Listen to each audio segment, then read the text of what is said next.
Some days I replay my incident like it's a movie. I was excited to spend some time with my family. I had been working 80-hour weeks as a manager and never home. And this was the first weekend I had off in months. Remembering the joy I had before my incident makes me smile because I felt normal. It wasn't in agony. It wasn't hurting every single time I took a breath. It wasn't hurting whenever I moved or tried to use my arm. My fiance was holding our son as he was only 8 months old at the time and was racing ahead of me down our outside steps. So I quickly grabbed my things and was giggling, trying to run down the steps and catch up with him.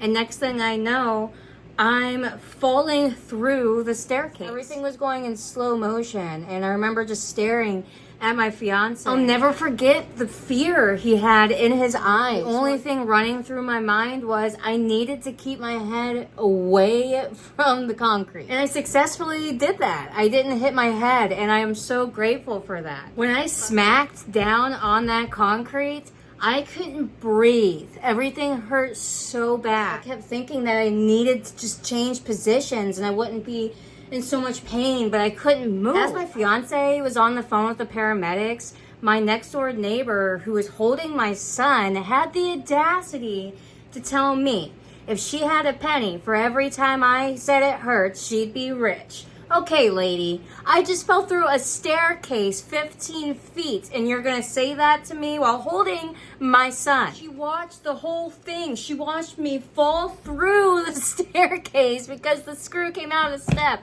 It's so unreal. Believe it or not, she was a nurse. So I'm not sure why she had no sense of urgency into helping somebody. When I finally arrived to the ER after what felt like the most painful and long ambulance trip, the doctors there immediately were telling me how it was a miracle I was even alive, let alone not paralyzed. And that in itself sits with me because I'm in so much pain every single day from this accident, but I am so grateful that I'm here because I am watching my son grow up. He's turning 5 in January, and I couldn't imagine me not being here for that. My accident may have physically ruined me and a little bit mentally too, but I've also grown a lot more humble. Without these things that are happening to us, we wouldn't be who we are today. Take it one day at a time, or even one moment at a time. Thank you so much for listening. Please like, comment, and follow me on my TikTok to follow me on my journey. Stay sunny, guys.